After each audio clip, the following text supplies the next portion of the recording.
Hey guys, welcome back. So imagine that you're a U.S. Army infantry soldier fighting in World War II. You're cold, wet, and tired, and you've been fighting pretty much nonstop since the ramp dropped on the landing craft. You're about out of ammunition, and you're worried, everyone's worried, that the enemy's about to overrun your position. You've been dreading it, but you hear the call, fix bayonets. I can only imagine the chill that would run up your spine when you heard that for real. Now guys, whenever I was in basic training, just like everybody else, I trained with a bayonet on the end of my M16, but I thought that that was probably the craziest thing that anybody could do. I could not imagine having to go into combat with a knife on the end of your rifle. But we trained and actually got pretty decent at it. But thank goodness I never did hear the call. I never had a reason to hear the call, fix bayonets, because I can only imagine what it would be like to go into battle with something like that. Now, I can tell you that that's the only bayonet example that I own.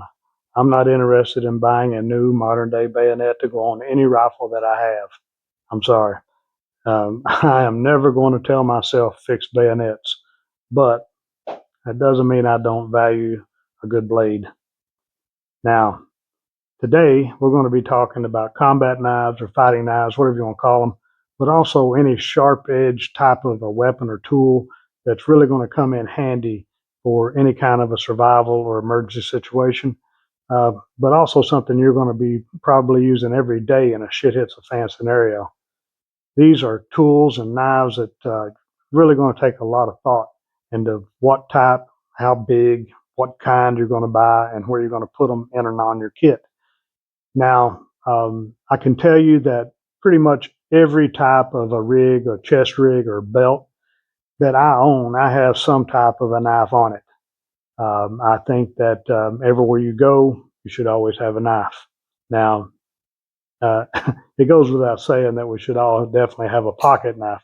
Now, pretty much always I've got some kind of a pocket knife, usually a Kershaw with the spring assisted opening. I just really like the one handed capability of the Kershaw, and the other spring assisted blades like that really comes in handy. And a friend of mine used to say, I'd ask him, hey, you got a knife? And he'd say, I've got my pants on, don't I? So, just like my buddy there, you really need to have a knife in your pocket every day. But now, whenever you're putting on a chest rig or a battle belt or something like that, uh, that needs to have a different type of knife. You need to have a fixed blade, large, something that you can use to cut, pry, fight, whatever. You need to have a good quality knife on each one, or if you only have one, that's fine, of your load bearing equipment or your chest rig, whatever, but you need to have a good knife on that. Now, a lot of folks, they'll put it on their belt. There's nothing wrong with that. I just simply like to put it on my vest or something like that, just so that I can grab it, throw it on, and I know that I've got a good knife with me. Now you see, I've got a table full of equipment here, and I thought I was going to have to get a bigger table, but it worked out. Now, along with the knives, I've also got some examples of some sharp edge tools. This is just really a cheap hatchet. Pretty sure it come from Amazon, under $100. But this has spent time on my packs, one or the other. And actually, I pulled it out of one of my patrol packs where I just shove it in there to have it. This would really come in handy if you're setting up a hide. You need to chop some brush, something like that. You could also use it as a skinning tool if you needed to. This particular hand axe or hatchet, whatever you want to call it, it does hold a very sharp edge and seems to have kept that edge. I humor myself sometimes by trying to learn how to throw it like a tomahawk, I guess, and I do all right as long as I practice a known distance. That's the thing. But I definitely recommend getting some type of a hatchet or small axe to keep, in one of your packs. Definitely going to come in handy in a survival situation, um, or if if all else fails, that's a pretty good fighting instrument right there. So along the same lines of a tool, I want to show you this cold steel. I think they call it either a Special Forces or a Spetsnaz shovel, something like that. Now this is a Kydex sheath that I made for it just simply because when you get the shovel, it just simply comes like this. It is a sharp edge all the way around the spade, as you can see. Um, I think it's kind of like maybe a lawnmower blade, the way that it is sharpened and pretty much the thickness of the steel. But this would come in very, very handy for chopping, um, building any kind of a survival shelter or something like that. This would be very handy, and it's very easy to resharpen with a file. So the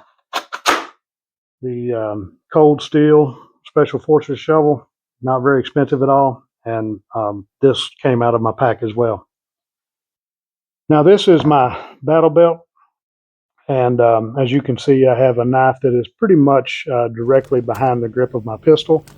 Reason for that is I'm reaching for my pistol or my knife whenever I'm going that direction, whichever one I need.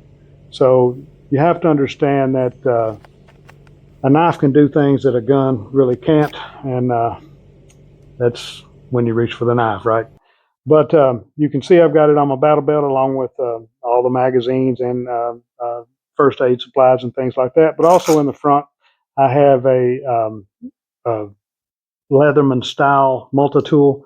Of course, this has several different cutting tools in it, blades and saws and things like that. So that is two sharp edged tools on that belt, and both of them would definitely come in very handy. Now, I've shown you this before, I'm pretty sure. This is my everyday carry rig. Um, as you can see on the front here, I have what they call a karambit. This knife is extremely handy as far as an everyday carry tool. Whenever I put it on, it rides very close to the body and is very easily concealed. The karambit, I really like this style fighting knife, and that's really what it is. Um, Thankfully, I've never had to use it for real, but it would definitely help you out in a knife fight if you found yourself in one. But there you go, the karambit. It's a Shrade brand, fairly inexpensive. Honestly, I think it's under $30. So I actually have a couple of these, one on different holsters, and I highly recommend them. So moving on, this is my kind of my long range patrol load bearing equipment rig. Now this knife is a Gerber. I think they call it the infantry knife. It is a very heavy duty blade. It has an excellent grip, very, very sticky rubber grip. It will not fall out of your hand, even if your hand's wet. On the end here, you have, I guess you'd call it a glass breaking pommel. The knife, the blade itself has partially serrated, so that does come in handy, especially for cutting like a rope and things like that. This is an excellent knife. I've had it for many years. Um, Built into the sheath itself is actually a sharpener, so that would come in handy if you ever do dull the blade. I have cut quite a bit of stuff with that, and I can tell you that the blade does stay sharp. So the Gerber infantry fighting knife, I'm pretty sure that's what it's called. Now moving on over to the chest rig here.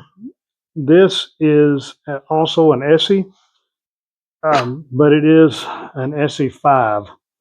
Now, the reason that I wanted this particular knife is just how thick and heavy duty the blade is.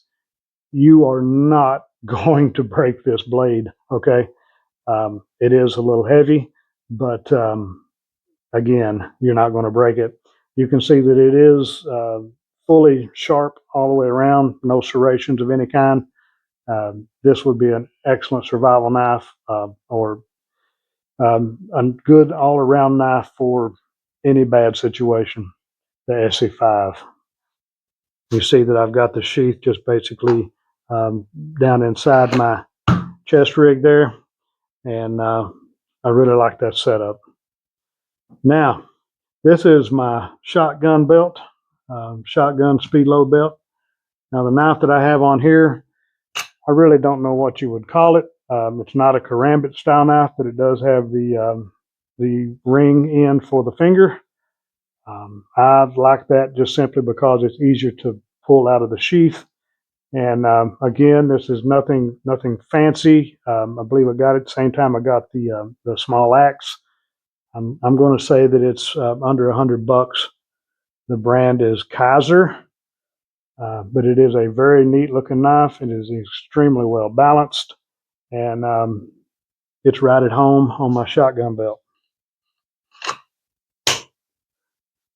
Now for the big boy. This is called an ESEE Ungless. This is actually the first ESEE that I bought, and I think you can see why. This is a monster, guys. I would definitely call this a cross between a machete and a fighting knife. Um, definitely need one of these in your kit if you can afford it. The Ungless is not cheap, and they're only getting more expensive. The ESEE brand, as I said earlier, is extremely durable and well made. It comes with a lifetime warranty. And I've seen some examples of knives that they've warranted, and I can tell you that they'll warranty just about anything. But the ESEE brand, as I said before, I do recommend them highly. I have this one on the outside of my pack.